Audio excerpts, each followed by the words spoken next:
Marcus Vale had grown accustomed to the silence of the asteroid belt. After 18 months running mining station Theta 7, the steady hum of extraction equipment and the whispered conversations of his small crew had become his world soundtrack. The war felt like a distant nightmare now, something that belonged to another man entirely. So when Captain Brennan Cross's transport ship docked at his station unannounced, Marcus knew his carefully constructed peace was about to shatter. "Sergeant." "Vale," Cross said, though Marcus had shed that title along with his uniform months ago. The captain stood in the station's cramped docking bay, his pristine military bearing a stark contrast to the industrial grime that coated everything on Theta 7. "It's just Marcus now," he replied, wiping hydraulic fluid from his hands with an oil-stained rag. "What brings you all the way out here, Cross? This is pretty far from normal patrol routes." The captain's smile carried an uncomfortable edge. "I bring good news, old friend. High Command has finally processed your war service. Commendations. You've been awarded a Class B compensation package under the new Zilani integration protocol." Marcus frowned. He'd heard whispers about the integration protocol, the government's euphemistic term for the systematic distribution of Zilani prisoners to human veterans as domestic assistants. The idea had always left a sour taste in his mouth. "I didn't request any compensation," Marcus said carefully. "No need to request." "You earned it." Cross gestured toward his ship. 3 tours, 2 Purple Hearts, and that business with the siege of New Geneva. Command figured a man like you deserved some personal assistance for your frontier posting. The way Cross emphasized personal made Marcus's stomach clench. "What kind of assistance are we talking about?" Instead of answering, Cross activated a remote control. A section of his transport's hull slid open, revealing a containment unit that looked disturbingly like a luxury shipping crate. Marcus watched in growing horror as the unit hissed open with pressurized air. She emerged with the fluid grace of a predator, even with restraint bands around her wrists. Tall and lean, with a distinctive silver-blue skin and elaborate facial, markings of the Zilani nobility. Her hair was deep black, woven with thin metal threads that caught the station's harsh lighting. But it was her eyes that struck him, violet and intelligent, burning with barely contained fury despite her apparent calm. "Nix Thorne," Cross announced as if introducing a new piece of equipment. Former cultural attaché and military advisor to the Zilani High Council. Speaks 7 languages, holds advanced degrees in xenobiology and stellar cartography. She's been fully processed through the reconditioning program. The woman, Nix, kept her gaze fixed on a point somewhere past Marcus's shoulder, but he could see the muscle in her jaw working. Her hands, despite the restraints, were steady. "Reconditioning?" Marcus asked, though he dreaded the answer. "Compliance training. She's been taught to follow orders, maintain household functions, provide companionship." Cross's grin was predatory. Whatever a decorated veteran might require. Marcus felt sick. "Take her back." Cross blinked. "Excuse me? You heard me. Load her back in that box and take her back to wherever she came from. I don't want any part of this." "Vale, you're not thinking clearly." Cross stepped closer, lowering his voice. "Do you know what she is? What her people did during the war?" This particular specimen was responsible for coordinating the defense of 3 major Zilani strongholds. Human soldiers died because of her. Tactical genius. For the first time, Nix's eyes moved, fixing on Marcus with an unreadable expression. "That was war," Marcus said quietly. "This is slavery." Cross's friendly mask slipped entirely. "This is justice. This is what victory looks like." "Vale, you think the families of dead soldiers care about your moral squeamishness? You think—" "I think," Marcus interrupted, his voice carrying the authority he'd once used to command troops under fire, "that you're on my station now, and I'm telling you to leave." The two men stared at each other in tense silence. Finally, Cross shook his head. "You always were too soft, Vale." "Fine, but she stays." He pulled out a data pad and scrolled through official documents. "The transfer is already logged in the military database. She's registered to this station under your custody. If you don't want her, you can space her for all I care, but I'm not taking her back. You can't just abandon a person here. She's not a person under military law. She's classified as transferred enemy property. Your property now." Cross headed toward his ship. "The restraints will dissolve in 6 hours. There's a control collar in the supply crate. Should keep her manageable. If she gets any ideas about resuming hostilities." Marcus watched the transport undock and disappear into the asteroid field, leaving him alone with a woman whose people he'd spent 3 years fighting. Nix remained motionless, staring at the sealed airlock where Cross's ship had been. "Well," Marcus said after a long moment, "this is awkward." She turned to look at him directly for the first time. Her voice, when she spoke, carried only the faintest trace of a Zelani accent. "Are you going to use the collar?" The question hung between them like a challenge. Marcus could see the control device Cross had mentioned, a sleek metal band, designed to wrap around her throat, presumably linked to some kind of pain compliance system. The sight of it made his hands shake with residual anger. "No," he said. "I'm not going to use any collar." Something flickered in her violet eyes, surprise, perhaps, or suspicion. "Then what?" Marcus looked around the utilitarian docking bay, trying to figure out how to navigate this impossible situation. "I guess we figure out how to live on the same station without killing each other. Your military friends seem to think I might try. Are you going to?" She considered this with the kind of careful deliberation that reminded him why the Zelani had been such formidable opponents. Not immediately. Despite everything, Marcus almost smiled. "Well, that's a start."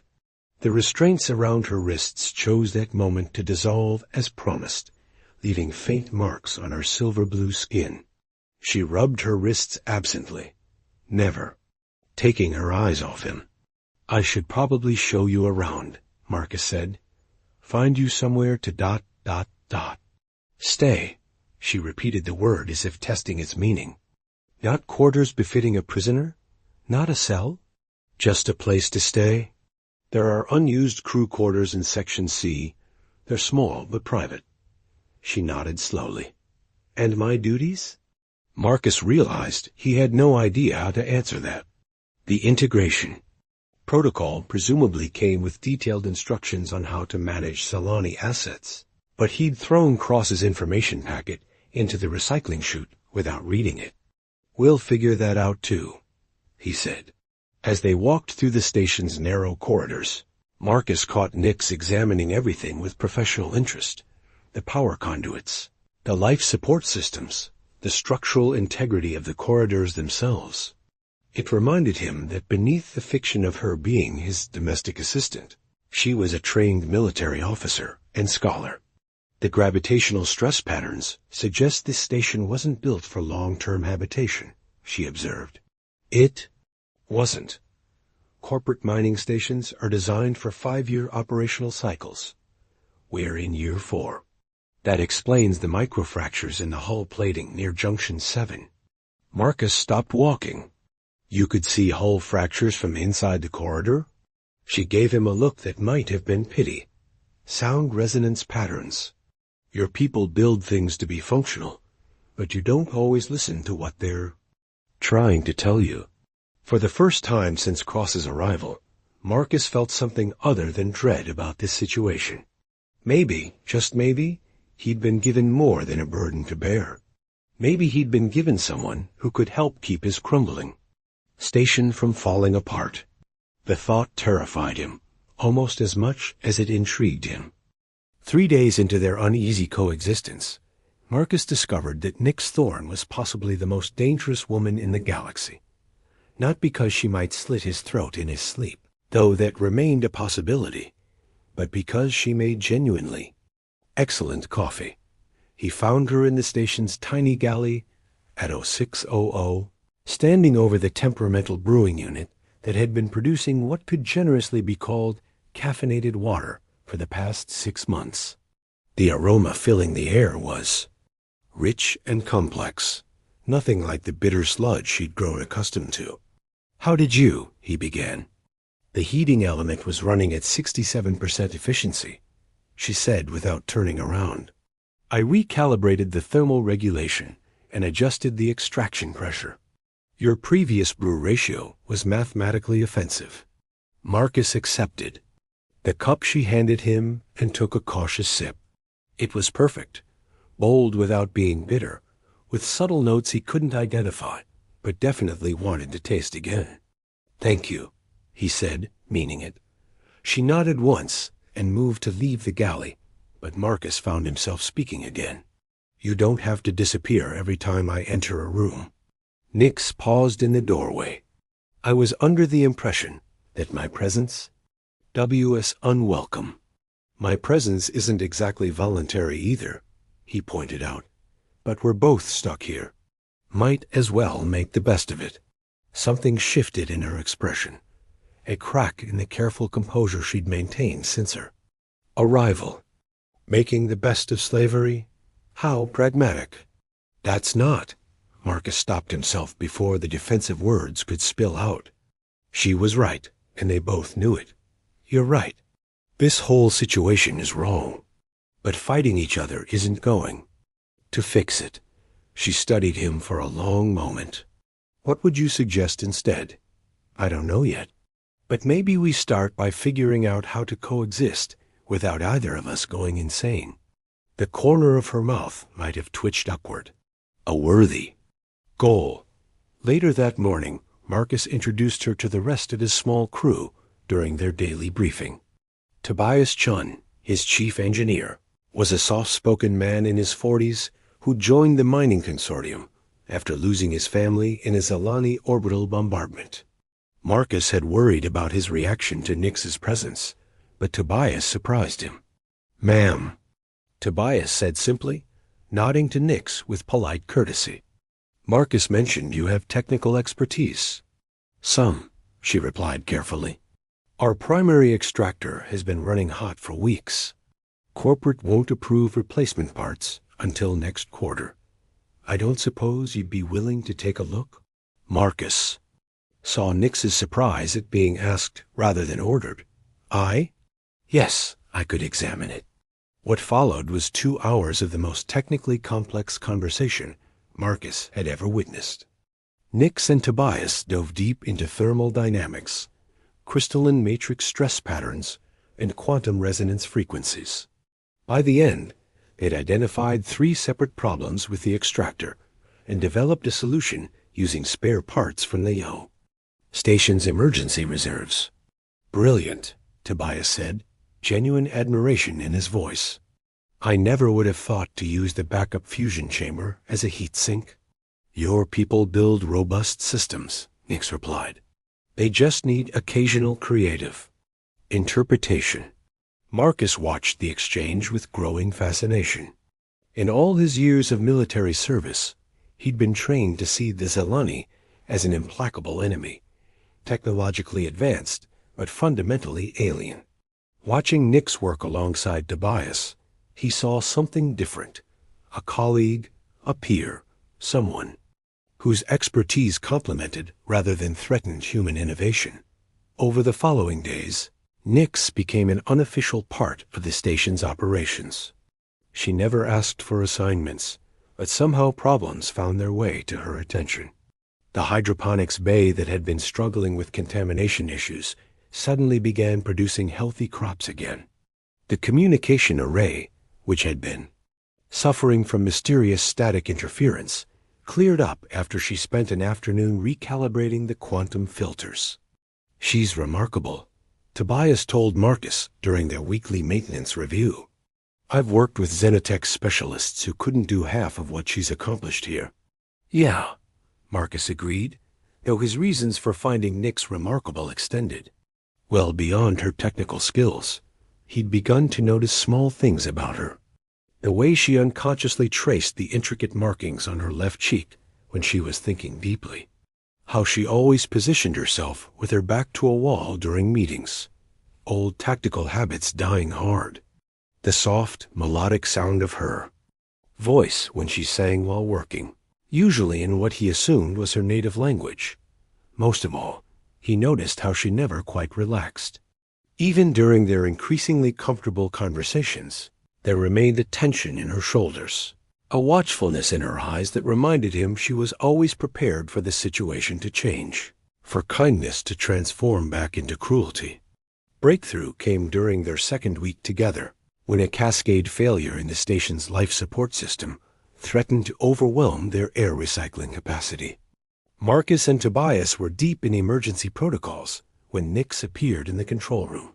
The tertiary intake manifold is creating a pressure bottleneck, she said without preamble. If you reroute through the mining equipment's atmospheric processors, you can increase capacity by 30%. That's not safe, Tobias protested. Those processors aren't designed for human atmospheric needs. They are if you adjust the chemical balance correctly. She moved to the control console. May I? Marcus nodded, and she began entering commands. With swift precision. Within minutes, the air quality readings stabilized. They diverted what could have been a station-wide evacuation. How did you know that would work? Marcus asked. I spent 3 years studying human technology during the war, she said quietly. Know your enemy's capabilities. Exploit their weaknesses. Standard tactical doctrine. The reminder of their people's recent conflict hung in the air like a toxic cloud. Marcus saw something close to shame flicker across her features. I'm sorry, she added. That was thoughtless. No, Marcus said firmly. It wasn't thoughtless. It was honest. And it probably saved all our lives. That evening, Marcus found himself lingering in the galley longer than usual. Nix had taken to preparing the evening meal, not because anyone had asked her to, but because, as she'd put it, eating reconstituted protein paste 3 times a day is barbaric, even for humans. Can I ask you something? Marcus said, as she worked at the food processor, coaxing something resembling actual cuisine from their limited supplies. You may ask. I may not answer. Fair enough. What were you really doing during the war? Cross said you were a cultural attaché, but that doesn't explain how you know so much about our technology. Her hands stilled for a moment. I was part of the Zelani Strategic Assessment Division. My job was to understand human psychology, technology, and tactical doctrine well enough to predict your military responses. You were intelligence. I was. She resumed her work, not looking at him. I studied your people for years. Read your literature, analyzed your cultural patterns, learned your languages. I probably know more about human civilization than most humans do. And what did you conclude? She turned to face him then, her violet eyes unreadable. That you are. The most contradictory species in the known galaxy. Capable of breathtaking cruelty and stunning compassion, sometimes within the same individual. Your capacity for growth and change is remarkable, but so is your ability to cling to destructive patterns. Which am I? The question slipped out before he could stop it. Nix studied him for a long moment. I'm still deciding. They ate dinner in comfortable silence after that, but Marcus found himself thinking about her words long into the night. He wondered what she saw when she looked at him. Another human master to be endured, or something else entirely. More troubling, he wondered what he was beginning to see when he looked at her. Not a prisoner, not property, not even just a colleague, despite her invaluable contributions to the station's operations. Something else. Something that made him look forward to their conversations, to the sound of her voice over the comm system when she identified yet another problem none of them had noticed. Something that scared him more than facing enemy fire. Ever had. The next morning, Nix appeared in his quarters, officially designated as his office, but serving as his living space as well. She carried a steaming cup of her impossibly good coffee and set it on his desk without a word. "Thank you," he said, genuinely touched by the small gesture. "You're welcome." She hesitated, then added, "Marcus? Yesterday, when you asked what I concluded about humans, I should have mentioned that my research methods have become more personal recently." "Personal how?" "Field observation," she said with what might have been the beginning of a smile. "Close study of a specific subject. The preliminary results are ... encouraging." After she left, Marcus stared at his coffee for a long time, trying to decode the meaning behind her words. Field observation, close study, preliminary results. For a former intelligence officer, Nix Thorne had a remarkably subtle way of saying she was starting to like him. The inspection ship arrived without warning on a Tuesday, emerging from hyperspace like a bad omen wrapped in military gray hull plating. Marcus watched it dock through the observation port in his quarters, his coffee growing cold in his hands, as dread settled in his stomach like a lead weight. "Unknown vessel. This is Inspector Vera Caldwell of the Colonial Integration Authority," came the crisp voice over the comm. "Prepare for immediate boarding and compliance inspection." Marcus closed his eyes. He'd known this day would come eventually. The government couldn't just distribute thousands of Zilani prisoners across the colonies without follow-up inspections to ensure the integration protocol was being properly implemented. He'd simply hoped they'd have more time. "Nix," he called over the internal comm. Her voice came back immediately, professional and controlled. "I heard. What do you need me to do?" That was the question, wasn't it? What he needed was for her to pretend to be the compliant domestic servant the authorities expected to find. What he wanted was to tell Inspector Caldwell exactly where she could shove her compliance inspection.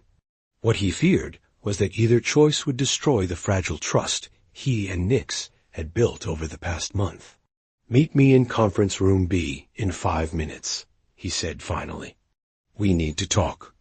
She was already there when he arrived, standing with her back to the wall as always, her expression unreadable.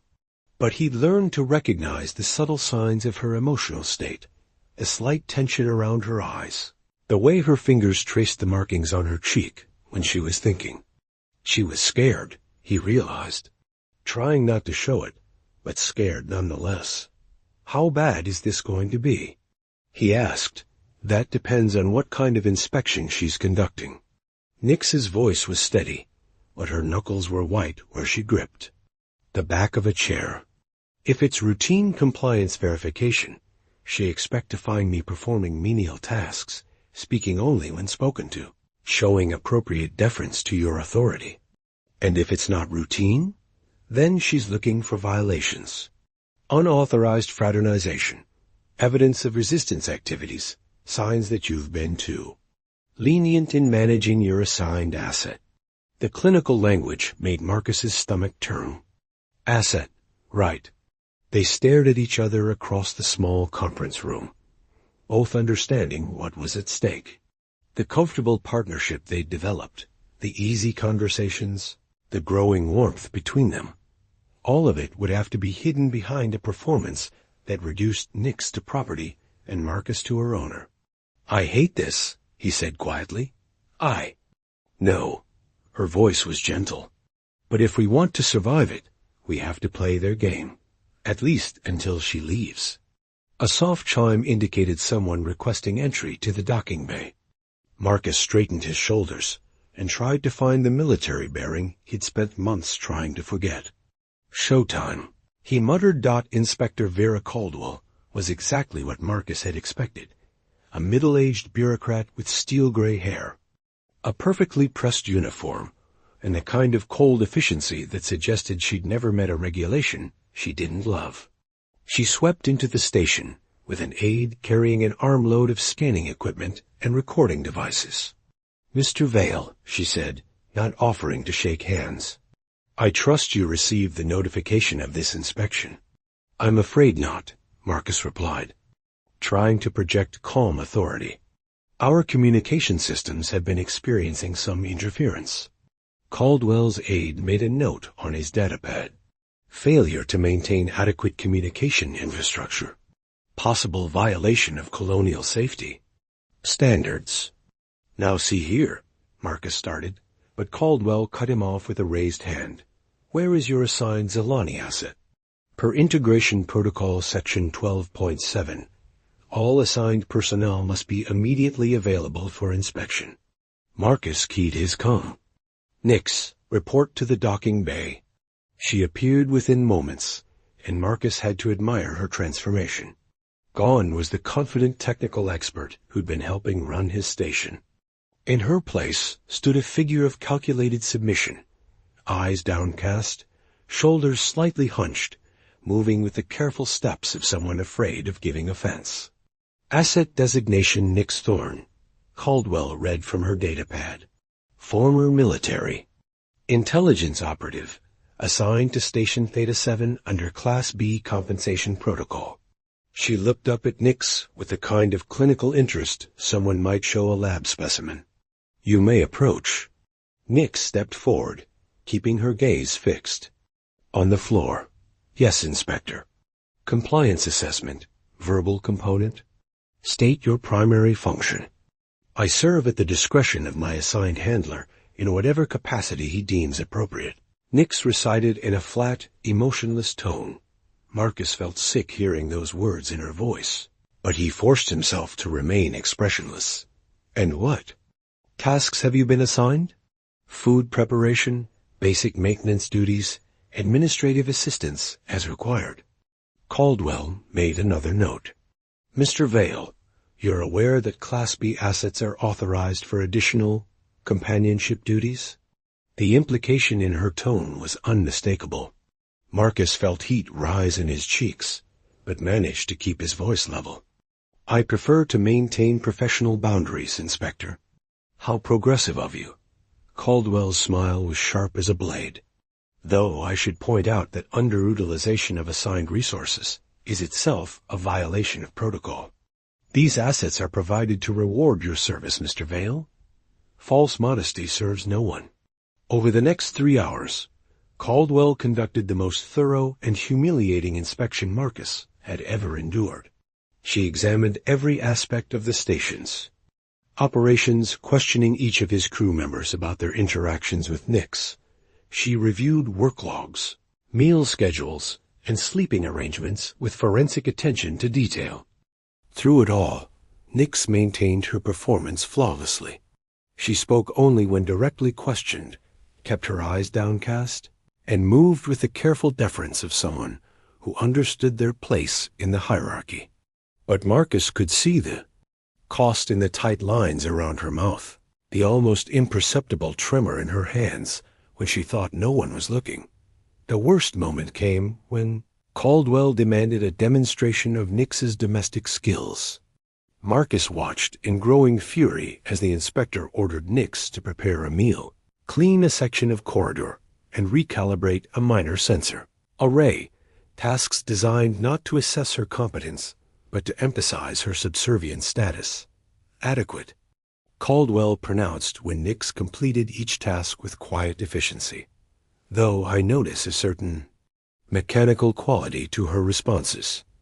Have you been having discipline issues, Mr. Vale? None whatsoever, Marcus replied through gritted teeth. Sometimes excessive leniency can lead to problems down the road. Assets who forget their place can become difficult to manage. She fixed Nix with a cold stare. You do remember your place, don't you, Asset? Nix's pause lasted perhaps a second too long. Yes, Inspector, I remember. Something in her tone must have triggered Caldwell's suspicious nature, because the inspector's eyes narrowed. I think a private conversation is in order. Mr. Vale, please wait in your quarters. I need to conduct a one-on-one assessment with your asset. Marcus felt his blood freeze. Is that necessary? She's been completely compliant, Mr. Vale. Caldwell's Voice carried the authority of someone accustomed to immediate obedience. Please don't make me question whether you understand the chain of command. He had no choice but to leave them alone. Marcus retreated to his quarters, pacing like a caged animal as he listened to the murmur of voices through the station's thin bulkheads. He couldn't make out words, but he could hear the sharp interrogation in Caldwell's tone. The careful responses from Nick's 20 minutes felt like 20 hours before Caldwell's voice crackled over the comm. Mr. Vale, please report to conference. Room B. He found them sitting across from each other at the small table, Caldwell reviewing notes on her datapad while Nix stared at her hands. The inspector looked up as he entered. Interesting conversation, Caldwell said. Your asset has some unusual perspectives for someone who's undergone proper reconditioning. She seems quite well informed about station operations for a domestic servant. Marcus's heart hammered against his ribs, but he kept his voice steady. She's been helpful, with minor technical issues. Nothing beyond her clearance level. Of course. Caldwell's smile was predatory. Still, I'm recommending a follow-up inspection in 3 months' time, just to ensure everything remains properly managed. She gathered her things and headed for the door, pausing at the threshold. Oh, and Mr. Vale? You might want to review Section 15.3 of the Integration Protocol. It covers the consequences of becoming too emotionally invested in your assigned asset. The reconditioning process is designed to prevent attachment, but some handlers require additional guidance. After Caldwell and her aide departed, Marcus and Nix sat in silence for a long time. The performance was over, but neither seemed able to shake off the roles they'd been forced to play.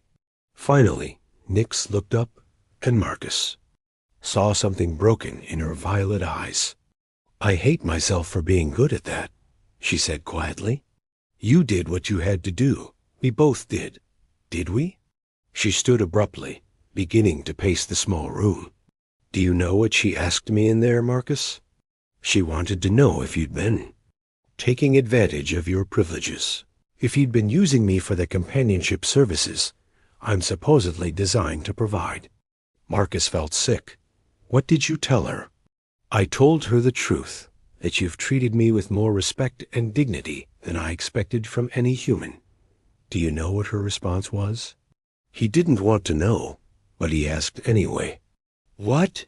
She said that was a problem. That excessive kindness makes assets forget their place, become difficult to control. She recommended you start asserting your authority more directly. The implications hit him like a physical blow. Nix ... She's coming back, Marcus. In 3 months, she's going to expect to find evidence that you've been treating me like the property I'm legally classified as. And if she DOESN, single quotes T ... quotes Nix's voice caught. There are reconditioning centers for handlers who become too attached to their assets, and enhanced conditioning protocols for assets who've become too ... humanized. They stared at each other across the room, the weight of their impossible situation settling between them like a wall. Everything they'd built over the past month, the trust, the friendship, the growing warmth that neither had dared to name, suddenly felt fragile as glass. We'll figure something out, Marcus said, but the words sounded hollow even to him. Will we? Nix moved to the observation port, staring out at the stars. Because I don't think I can do that again. Pretend to be grateful for scraps of human kindness. Act like I've forgotten that I used to command ships and plan battles and make decisions that affected thousands of lives. Marcus joined her at the window, careful to maintain the distance that suddenly felt necessary. You shouldn't have to. But I do. That's the reality we're living in. She turned to face him, and he was surprised by the fierce determination in her eyes. Unless we change it. Change what? Everything. She stepped closer, close enough that he could see the intricate patterns of her facial markings. Smell the subtle scent of her skin. Marcus, I need to tell you something.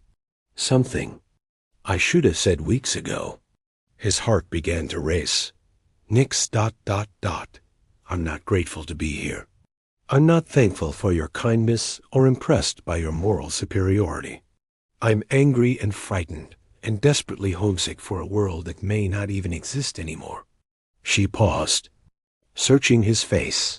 But I'm also falling in love with you, and that terrifies me more than anything Caldwell could threaten. The words hung in the air between them like a confession and a challenge. Marcus felt the universe shift around him, everything he thought he understood about their situation crumbling and reforming into something entirely new. Nix, he breathed. Don't. She held up a hand, stopping him before he could respond. Don't. Say anything you don't mean.